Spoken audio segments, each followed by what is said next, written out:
तो मैं वियतनाम की सबसे लग्जूरियस बस में बैठकर पहुंच जाती हूँ एक छोटे मगर बहुत सुंदर गांव फोंग nha में, जहाँ पर दुनिया की कई सबसे बड़ी गुफाएं हैं, जिनमें से एक गुफा है पैराडाइज केव, जिसे देखने के लिए मैं तैयार हो जाती हूँ। पर उससे पहले गुड इवनिंग फ्रेंड्स, मैं आपको दिखाती हूँ कि कल मैं बस से उतरकर कहाँ पहुँची थी। ये देखो, ये होम स्टे बाग बगीचों के बीच में बसा हुआ है और इसका अपना स्विमिंग पूल भी है और वहाँ से पानी निकलता है स्विमिंग पूल के लिए और सामने झूला है। और ये देखो, इनका अपना बागान है और वो देखो, वो जो खेती दिख रही है वो राइस की खेती है। बहुत सुंदर होम स्टे मिल गया है मुझे। मैं अभी तक बाहर नहीं गई हूँ कहीं घूमने के लिए। अब थोड़ा सा इस प्लेस को भी एक्सप्लोर करते हैं। यहाँ पे कमल का फूल है। एक तो ये लोग साफ सफाई बहुत रखते हैं, जिसकी वजह से प्लेस अपने आप सुंदर हो जाता है, और दूसरा नेचर, भर भर के नेचर। तो इस प्लेस से 2 किलोमीटर है बोट स्टेशन। बोट स्टेशन से क्या होता है कि बोट लेके केव तक घूमने जाते हैं। कल मोस्ट प्रोबेबली मैं बोट लेके जाऊंगी केव घूमने, या तो फिर अगर वो मुझे महंगा पड़ेगा, क्योंकि पर पर्सन वो 11,50,000 डॉलर का है, मतलब 3,500 के अप्रोक्सीमेटली। तो वो मेरे लिए काफ़ी ज़्यादा है, क्योंकि एक ही जगह बहुत ज़्यादा इन्वेस्टमेंट हो जाएगी। तो मैं सोच रही हूँ कि यहाँ से स्कूटी रेंट करें और फिर एक केव देखने चले, क्योंकि एक केव है जिसको स्कूटी से घूमा जा सकता है। तो दिमाग लगाया है मैंने। अब खाने चलते हैं। बढ़िया प्लेस बना रखा है जकूजी के साथ। इसको लग रहा है इंडियन एक्सेंट में इंग्लिश कौन बोल रहा है भाई। ये होम स्टे के अंदर वाला हिस्सा है, सब कुछ यूज कर सकते हैं हम। वेजिटेरियन है यहाँ के कुत्ते। अभी मैं एक लोकल कैफे में आई खाना खाने के लिए। सुबह से मेरी तबीयत थोड़ी खराब है, मेरा हेड पम पम पम पम कर रहा है और मुझे थोड़ी सर्दी भी हो रखी है। मुझे ये लगा कि खाना तो खाना चाहिए भाई, कुछ भी हो जाए। तो मैंने ऑर्डर किया ये फ्राइड राइस और ये मैंगो स्मूदी।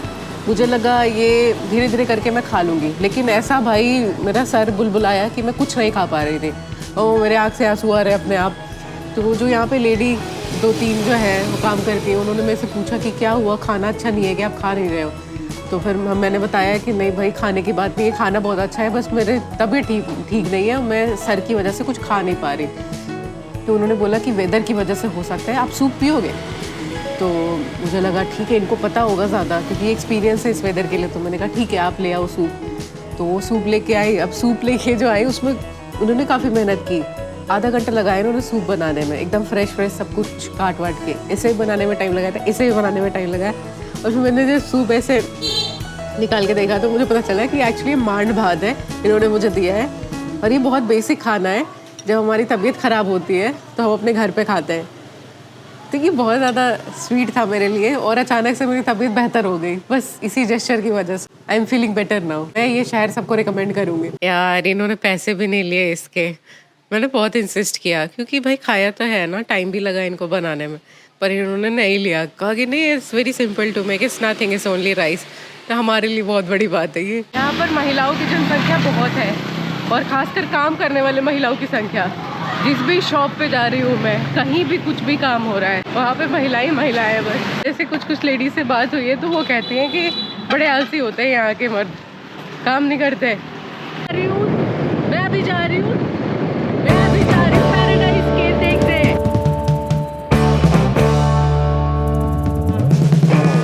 इस जगह का पूरा नाम है फोंग nha केबांग, जो कि एक पूरा का पूरा नेशनल पार्क है। और इस पूरी जगह को यूनेस्को ने अपने वर्ल्ड हेरिटेज साइट्स में शामिल भी किया है, क्योंकि यहाँ पर 300 से भी ज्यादा केव्स डिस्कवर की जा चुकी हैं, जिनमें से एक तो दुनिया की सबसे बड़ी केव भी है, सन डोंग।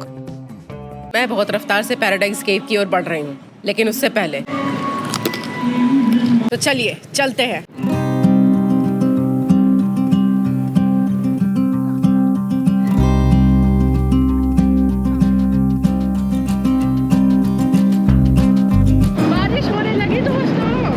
हमें बाइक रोकनी पड़ी अभी किसी कंस्ट्रक्शन वाली जगह पे।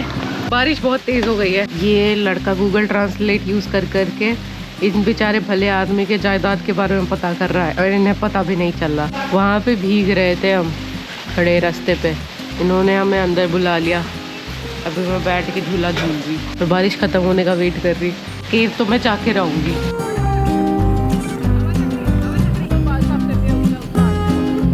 इतनी ज्यादा खूबसूरती देखकर मुझे समझ आ रहा था कि इस जगह को वियतनाम की गवर्नमेंट ने प्रिजर्व करने के लिए क्यों सोचा है। एक तो हरियाली, ऊपर से मौसम मोहम्मद रफी वाला। झरना मिल गया बीच में। अभी 3-4 किलोमीटर का और रास्ता है। रास्ता काफी अच्छा है, रोड्स बढ़िया मेंटेन्ड है। पैराडाइज केव के एंट्रेंस पे पहुंच गए। यहाँ से केव है 3 किलोमीटर दूर। और तितली दिखी, बहुत सारी तितली दिखी है। यहाँ से चल के जाना है क्योंकि यहाँ पे तो बाइक रुक गई है, पर टिकट नहीं लिया है हमने अभी तक। हमें नहीं पता कि टिकट कहाँ से मिलता है। मुझे टिकट का पता चल चुका है और मुझे एक और अमेजिंग बात पता चली है कि लड़कियों के लिए 30% ऑफ है टिकट में, सिर्फ अगले 3 दिनों के लिए। और मैं तो आज ही आई हूँ। वैसे टिकट का प्राइस है 2,50,000, तो 30% ऑफ 2,50,000। 30 समझ गए ना? बंद कर देती हूँ। दोस्तों, मुझे बड़ी खुशी हुई इस बात की कि मेरा 30% ऑफ हो गया टिकट में। और मेरा जो बन रहा था वो 2,63,000 ऐसे बन रहा था, इंक्लूडिंग बगी टिकट। बगी टिकट वो होता है जो एक ट्रांसपोर्टेशन मोड होता है, यहाँ से लेके जाएगा हमें केव तक, क्योंकि केव दूर है इधर से। मेरा पड़ गया 1,75,000 लगभग। मैं खुश हूँ इस बात से। यहाँ लगेगी टिकट। हेलो, तो भाई मेट्रो सिस्टम है याद हो क्यों? नाइस। ये इलेक्ट्रिक कार्स हैं जो हमें लेके जाएंगे केव तक। बढ़िया सुविधा है, ये बहुत बढ़िया सुविधा है। बहुत सारे अंग्रेज आए हैं, बहुत सारे फीमेल ड्राइवर्स हैं। कितनी बढ़िया बात है ये देखो, ये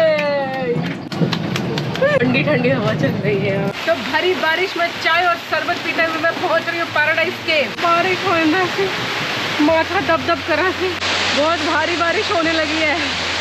अभी तक तो आधे रास्ते भी नहीं पहुंचे हम केव के लिए। केव का रास्ता हो रहा, उस साइड जाना है। अभी तक धूप इतनी ज्यादा तेज थी कि लगने लगी कि बारिश हो गई। अचानक से बारिश शुरू हो गई। बहुत रोड़े आ रहे हैं भाई केव तक पहुंच रहे हैं।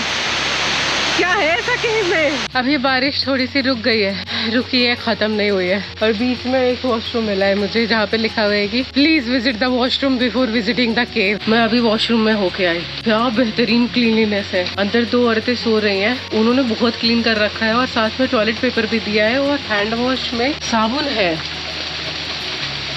बात तो ये, शीशा क्लीन है। पेड़ पौधे भी लगाए हुए हैं अलग से, जंगल में पेड़ पौधे लगाए हुए। बताइए, मजा आ गया। वॉशरूम यूज करके भी मजा आ गया। यहाँ पे टूरिस्ट के सुख सुविधा का काफी ध्यान रखा जाता है। मामला चेंज हो गया बिल्कुल। बादल मुंह पे आ गए शो ऑफ करने की मैं कितना सुंदर हूँ। एक तो यहाँ पे हर दूसरे कदम पे डस्टबिन रखा हुआ है। गवर्नमेंट ने क्या प्लॉटिंग की है। पेड़ का नाम भी लिखा हुआ है, क्लोसेना एक्सकावाचा। स्पीशीज और जीनस दोनों का नाम लिखा हुआ है। आपकी बहन गुफा के एंट्रेंस पे पहुंच गई है। अरे बाप रे, खतरनाक लग रहा है। ये है एंट्रेंस और ये गुफा का रास्ता काफी खतरनाक। पर मैं भी खतरों की खिलाड़ी हूँ। ओके, अलविदा दोस्तों। मजाक कर रही थी। ठंडक महसूस हो रही है अंदर जाने में। अरे बाप रे बाप, एक बार मैं आउटलुक दे दूं। ये केव, अरे बाप रे, प्रॉपर वुडन स्टेयर्स हैं चढ़ने के लिए, जाने के लिए।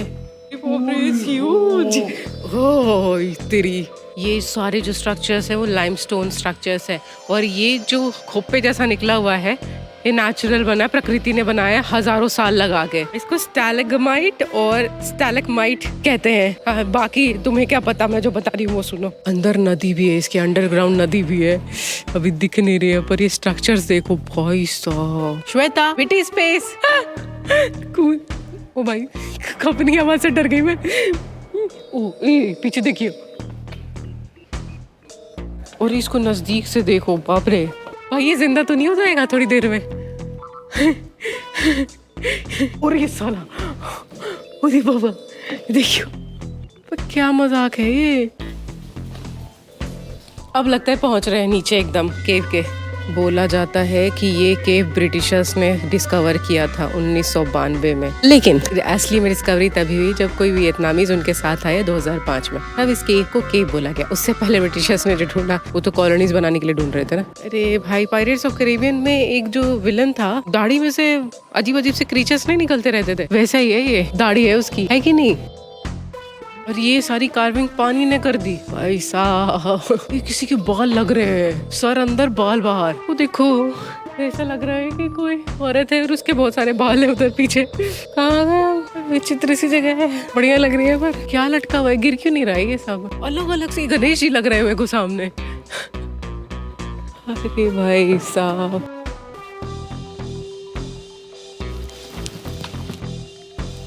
ऐसा तो नहीं है कि ये एलियन लोग छोड़ के गए हैं। और हम इतने छोटे हैं कि हमें सब कुछ बड़ा लग रहा है, समझ नहीं पा रहे हैं कि ये प्लॉटिंग हो सकती है। वो हमें देख रहे होंगे जैसे चींटी हमारी पॉटी में चलती है। ये घूमने वाला सेक्शन अलग करके इन्होंने बहुत बढ़िया काम किया है। कोई भी स्ट्रक्चर आप टच नहीं कर सकते। Vietnamese people are smart. मैं केव के दूसरे छोर पे जा रही हूँ। अभी वॉक करने के बाद अंग्रेजों ने बताया कि और 5 मिनट लगेंगे अगर आप जल्दी चलेंगे। फिल्म का सेट तो नहीं है यार, ये डिल्यूजन कर रहे हैं हमें। लाइटें कम जला रखी हैं इन्होंने। मिस्ट्री तो ये है कि इसके ऊपर पानी कहाँ से आ रहा है। पक्का मशरूम है, मैं समझ गई हूँ। मशरूम के जैसा लग रहा है ना वहाँ पे। ओह अरे यार, वो पाइन्स होते हैं ना, पाइन फ्रूट, वैसा है ये हमारे गाइड है, हमने रखा है पर्स में। दूर से देखने में सब अच्छा लग रहा है, पास जाके देखो तो ऐसा लग रहा है गचमच।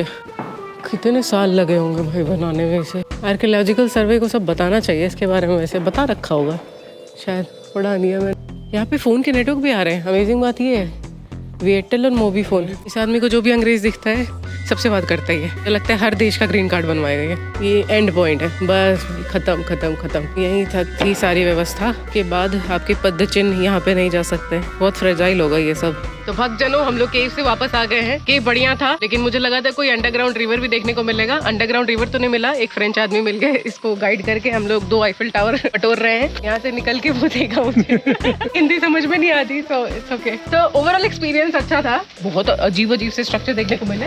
अभी उधर बादल मुंह को टच कर रहा है। मिलते हैं थोड़ी देर में। तो केव का टूर खत्म हो चुका है। आई एंजॉयड केव। और केव में ही हमें एक फ्रेंच गाय मिल गया था जो जॉब करने बैंगलोर जा रहा था। तो उसने कुछ पर्सपेक्टिव शेयर किया हमसे। हमने बहुत सारी बातें बताई उसको, उसने बहुत सारी बातें बताई। तो ऐसी बात करने में हम लोग केव से उतर के नीचे आ गए और डिस्टेंस का पता भी नहीं चला। ओवरऑल ये एक्सपीरियंस जोड़ जाड़ के human experience, human interaction plus केव एक्सपीरियंस काफी अच्छा रहा। इस प्लेस पे हम घूमने आए हैं। अगर उस प्लेस के साथ आपको लोगों के साथ इंटरैक्शन करने का भी मौका मिल जाता है, और वो भी दूसरे कंट्री के लोगों से, तो कुछ और ही हो जाता है। बहुत मजा आया। और मौसम चेंज हो चुका है अभी, तो अब सेफली राइड कर सकते हैं सिटी में। और आज रात की बस से मैं जा रही हूँ हानोई, जो कि कैपिटल है वियतनाम का।